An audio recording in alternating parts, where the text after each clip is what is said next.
Hello students, आप सभी का स्वागत है आपके अपने YouTube channel I L from can I to I can पर। स्टूडेंट्स, आज जो हम वीडियो डिस्कस करने वाले हैं वो इंडियन पॉलिटी का एक बहुत ही इंपॉर्टेंट टॉपिक है जिसका नाम है कॉन्स्टिट्यूशनल डेवलपमेंट इन इंडिया, यानी भारत में संवैधानिक विकास।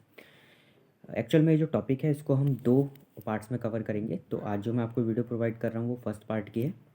सेकेंड पार्ट आपको 2 से 3 दिन के अंदर यूट्यूब चैनल पर अवेलेबल हो जाएगा।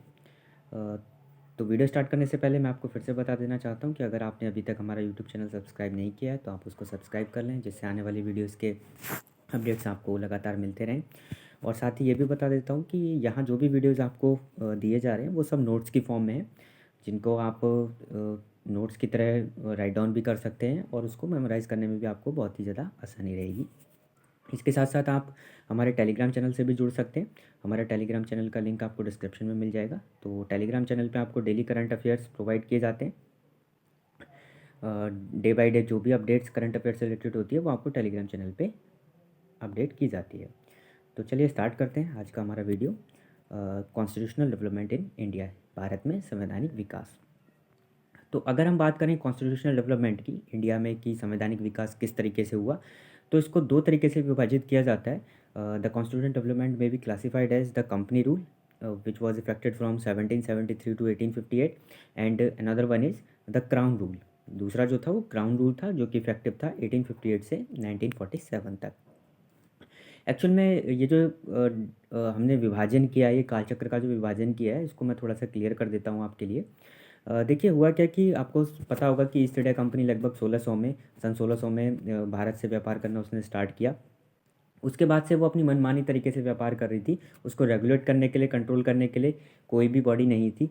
वो अपने नियम कानून बनाती थी। ब्रिटिश सरकार की तरफ से कोई भी स्पेशली कोई पर्टिकुलर नियम कानून उसको प्रोवाइड नहीं किए गए थे। तो उन्हीं सब को सुधारने के लिए, रेगुलेट करने के लिए ब्रिटिश सरकार ने क्या किए, एक्ट बनाने स्टार्ट किए। तो जो कंपनी रूल कहलाता है, ये जो दो विभाजित हमने किया है, हुआ क्या एक्चुअल में, तो ये जो पहला एक्ट आया था वो 1773 में आया और ये 1858 तक एक्ट आते रहे ईस्ट इंडिया कंपनी को चलाने के लिए। लेकिन सन 1857 में स्वतंत्रता आंदोलन हुआ। आपको पता है भारत का प्रथम स्वतंत्रता संग्राम माना जाता है 1857 की क्रांति जिसको कहा जाता है।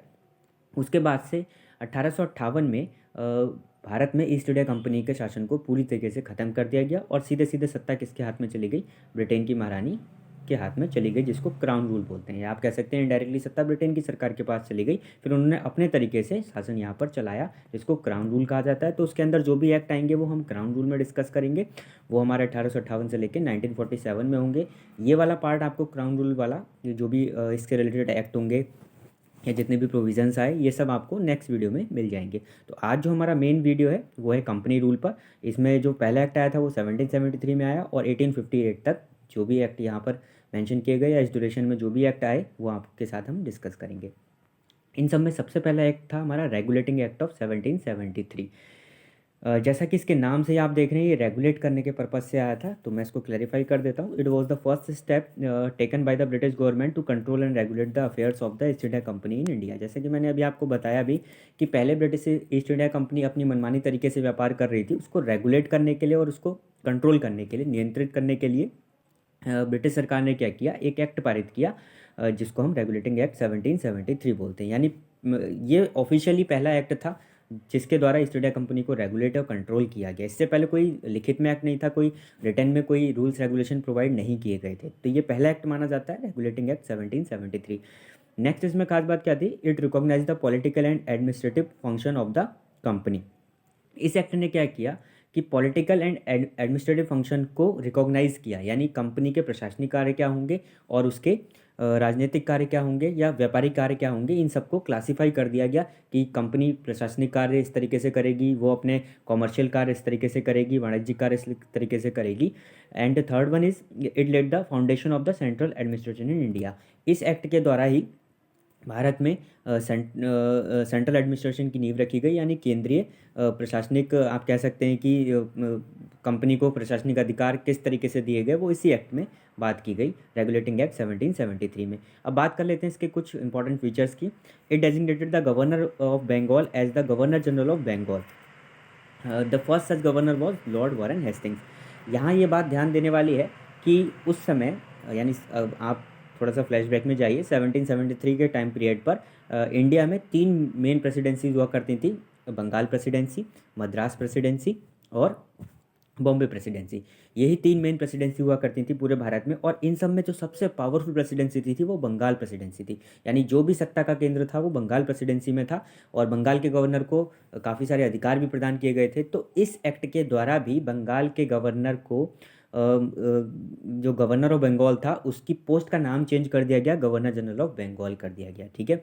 और इस पोस्ट पर आने वाले प्रथम व्यक्ति, या आप कह सकते हैं कि भारत के प्रथम गवर्नर जनरल, सॉरी भारत के नहीं कहूँगा, बंगाल के प्रथम गवर्नर जनरल कौन बने? लॉर्ड वॉरेन हेस्टिंग्स, ठीक है। तो ये बात आप याद रखिएगा कि by the regulating act 1773 the governor of Bengal become the governor general of Bengal, यानी उसकी पोस्ट के नाम को चेंज किया गया, और उसको कुछ अतिरिक्त प्रशासनिक कार्य भी दिए गए जो भी हम डिस्कस करेंगे। साथ ही साथ इसमें क्या किया गया, it made the governor of Bombay and Madras presidency subordinate to the governor general of Bengal. मैंने पहले भी बताया कि जो 3 प्रेसिडेंसी हुआ करती थी उनमें से 2 जो बाकी प्रेसिडेंसी रह गई, मद्रास की प्रेसिडेंसी और बॉम्बे की प्रेसिडेंसी, उनको किनके अधीन कर दिया गया? बंगाल की प्रेसिडेंसी के अधीन कर दिया गया, और बंगाल के गवर्नर को ही सारी सत्ता के अधिकार सौंप दिए गए। सबसे इंपॉर्टेंट बात इस एक्ट के द्वारा क्या की गई, जो कॉम्पिटिटिव एग्जाम में काफ़ी क्वेश्चन पूछे जाते हैं इससे related. A Supreme Court was established at Calcutta in 1774, comprising 1 Chief Justice and 3 other judges, ठीक है। भारत में ब्रिटिश सरकार के द्वारा सबसे पहले कलकत्ता में सुप्रीम कोर्ट की स्थापना की गई सन 1774 में। ये प्रोविज़न भी इसी एक्ट के द्वारा आया। तो ये एग्जाम में क्वेश्चन ये पूछा जाता है कि किस एक्ट के द्वारा और कहाँ पर प्रथम बार ब्रिटिश सरकार के द्वारा सुप्रीम कोर्ट की स्थापना भारत में की गई। तो आपका आंसर क्या होगा? कलकत्ता। कलकत्ता पुराना नाम है, आपको पता है, आज की डेट में नाम कोलकाता हो चुका है, लेकिन हम उसी संदर्भ में पढ़ रहे हैं तो मैंने यहाँ पर इसको कलकत्ता मेंशन किया हुआ है। तो 1774 में एक सुप्रीम कोर्ट की स्थापना की जाती है इसी एक्ट के द्वारा कलकत्ता में। और जब इस सुप्रीम कोर्ट की स्थापना की गई तो उस समय इसमें 1 चीफ जस्टिस और 3 अदर जजेस थे। आपको पता है कि जो सुप्रीम कोर्ट एट प्रेजेंट है उसमें ये कंडीशन चेंज हो चुकी है, अभी मैं उस पर भी डिस्कस करूंगा। तो आप ये याद रखिएगा कि उस समय जब ये जो सुप्रीम कोर्ट की स्थापना की गई तो उसमें 1 चीफ जस्टिस की नियुक्ति की गई और 3 अदर जजेस की नियुक्ति की गई। और इसके जो प्रथम चीफ जस्टिस थे उनका नाम था सर एलिजा इम्पे। तो sir Elijah Impey was the first chief justice of that supreme court. तो उस सुप्रीम कोर्ट के प्रथम चीफ जस्टिस कौन बने? Sir Elijah Impey. ये भी नाम आप याद रखिएगा। इसके अलावा आज की डेट में जो भारत का सुप्रीम कोर्ट है वो आपको पता है कि भारत का सुप्रीम कोर्ट कहाँ पर है? नई दिल्ली में है। और आज की डेट में इसकी जो स्थिति है ये मैं आपको बता देता हूँ कि आज की डेट में सुप्रीम कोर्ट में टोटल कितने जजेस हैं? 32 जजेस हैं, ठीक है। 32 किस तरीके से हैं? 1+31। 1+31 का मतलब आप समझने की कोशिश करिए, यानी 1 चीफ जस्टिस और 31 अदर जजेस। ये आज की डेट में भारत के सर्वोच्च न्यायालय की स्थिति है कि भारत के सर्वोच्च न्यायालय में वर्तमान में कितने कितने कुल जजेस हैं? 32 जज हैं, जिनमें से 1 चीफ जस्टिस है और 31 अदर जजेस हैं।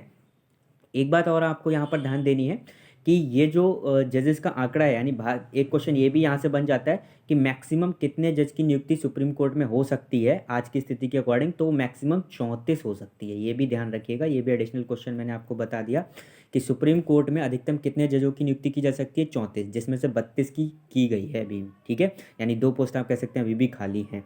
तो 1 चीफ जस्टिस हैं उनमें से और 31 अदर जजेस हैं। और सुप्रीम कोर्ट के जो वर्तमान चीफ जस्टिस हैं उनका नाम क्या है? सर एन.वी. रमन्ना। श्री एन.वी. रमन्ना आप नाम याद रखिएगा, और ये टाइम के साथ चेंज भी होते रहते हैं तो आप इससे अपडेट ज़रूर रहिएगा।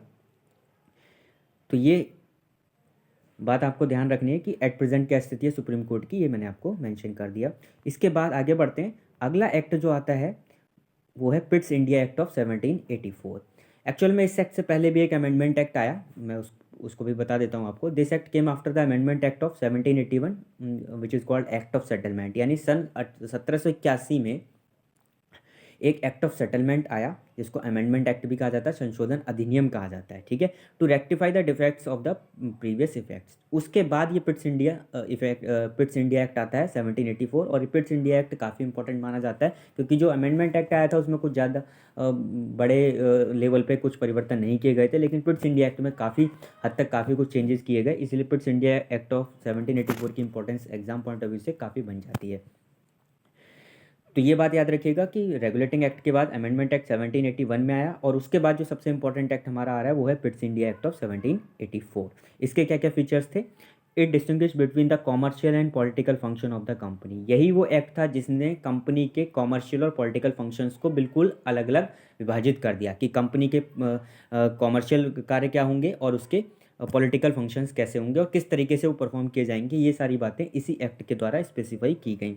It allowed the court of directors to manage the commercial affairs and board of control to manage the political affairs. इसने बंटवारा कर दिया, यानी कंपनी के जो कॉमर्शियल कार्य होंगे उनके लिए एक समिति बना दी गई जिसको कोर्ट ऑफ डायरेक्टर्स बोला गया, और जो उसके प्रशासनिक कार्य होंगे या राजनीतिक कार्य होंगे उसके लिए एक कमेटी बना दी गई, बोर्ड ऑफ कंट्रोल। ठीक है, तो याद रखिएगा कि कॉमर्शियल अफेयर्स को देखने के लिए कोर्ट ऑफ डायरेक्टर्स बनाया गया, और जो प्रशासनिक कार्य थे या पॉलिटिकल अफेयर्स थे उनको देखने के लिए बोर्ड ऑफ कंट्रोल बनाया गया। यानी शक्तियों का विभाजन कर दिया गया। अब व्यापारिक शक्तियाँ अलग हो गई और प्रशासनिक शक्तियाँ अलग हो गई। दोनों को देखने वाले अधिकारी भी अलग अलग तरीके से नियुक्त किए जाने लगे। उस कॉमर्शियल शक्तियों से रिलेटेड अधिकारी कोर्ट ऑफ डायरेक्टर्स में, और पॉलिटिकल और जो पॉलिटिकल अफेयर से रिलेटेड अधिकारी थे वो बोर्ड ऑफ कंट्रोल में। ठीक है, इसके बाद नेक्स्ट एक्ट आता है चार्टर एक्ट ऑफ 1793। अब ये चार्टर एक्ट क्यों कहा जाता है, चार्टर एक्ट ऑफ 1793 में क्यों आया, इसके पीछे की कहानी भी मैं आपको बता देता हूँ। एक्चुअल में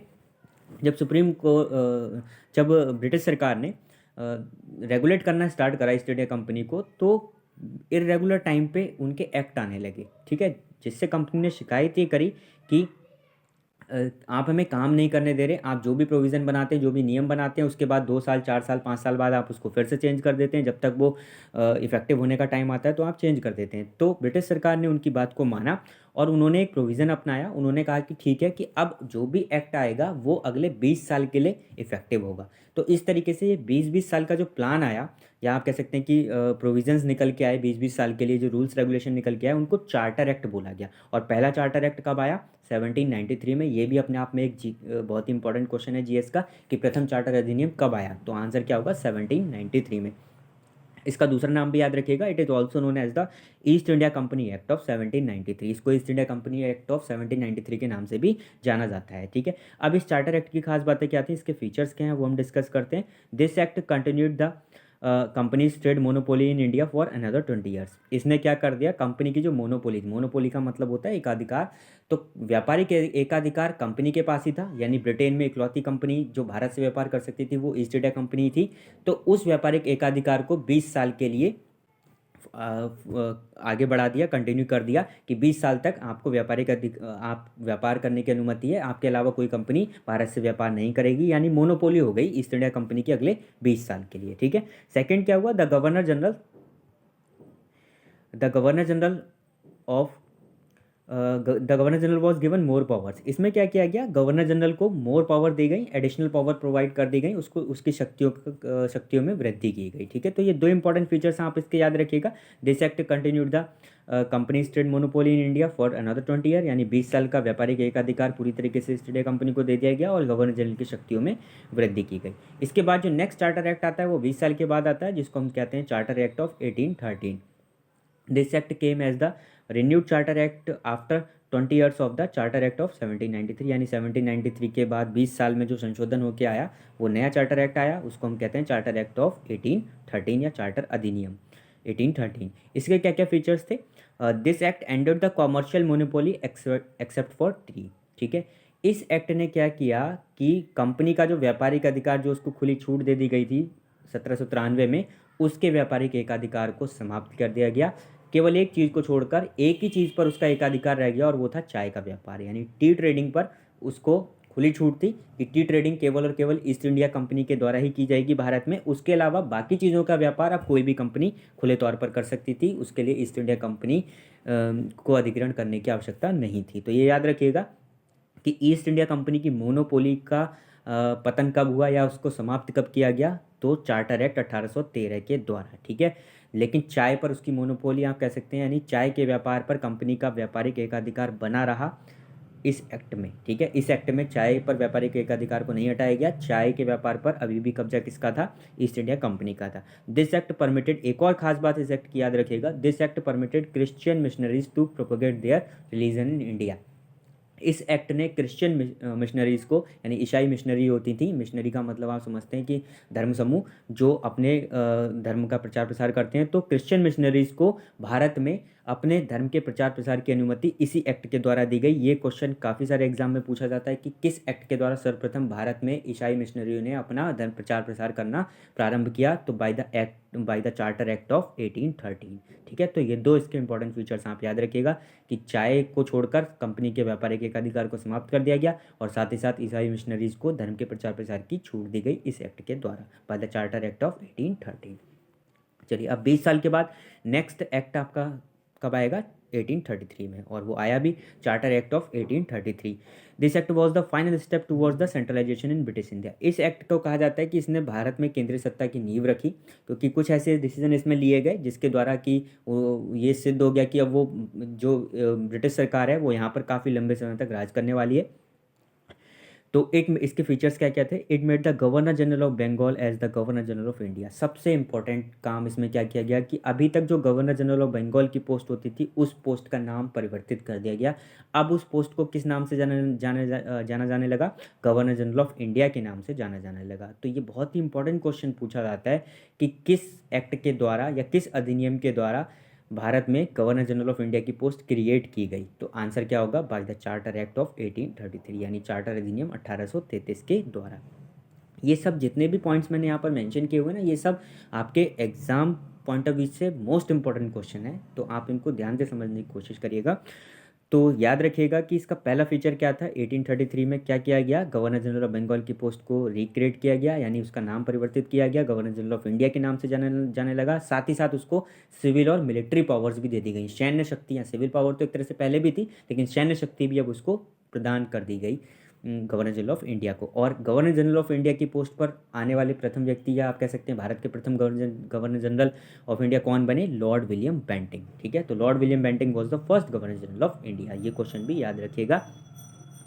नेक्स्ट फीचर इसका क्या था? It ended the activities of East India company as a commercial body which become a purely administrative body. और जैसे ही गवर्नर जनरल ऑफ इंडिया की पोस्ट क्रिएट की गई और उसको मिलिट्री पावर, सिविल पावर्स दी गई, उसके साथ ही ईस्ट इंडिया कंपनी भारत में कॉमर्शियल बॉडी ना होकर क्या बन गई? एडमिनिस्ट्रेटिव बॉडी हो गई। यानी अब उस खाली वो व्यापारी कंपनी नहीं थी, अब वो भारत में राजनीतिक और प्रशासनिक कार्य भी पूरी तरीके से करने लगी। तो यही वो एक्ट था जिसके द्वारा भारत, ये क्वेश्चन भी घुमा फिरा के एग्जाम में पूछा जाता है कि किस एक्ट के द्वारा ईस्ट इंडिया कंपनी को भारत में पूरी तरीके से एडमिनिस्ट्रेटिव बॉडी बनाया गया। तो आंसर क्या होगा? चार्टर एक्ट 1833 के द्वारा उसको कॉमर्शियल बॉडी के स्थान पर एडमिनिस्ट्रेटिव बॉडी का पूर्णतः अधिकार दे दिया गया।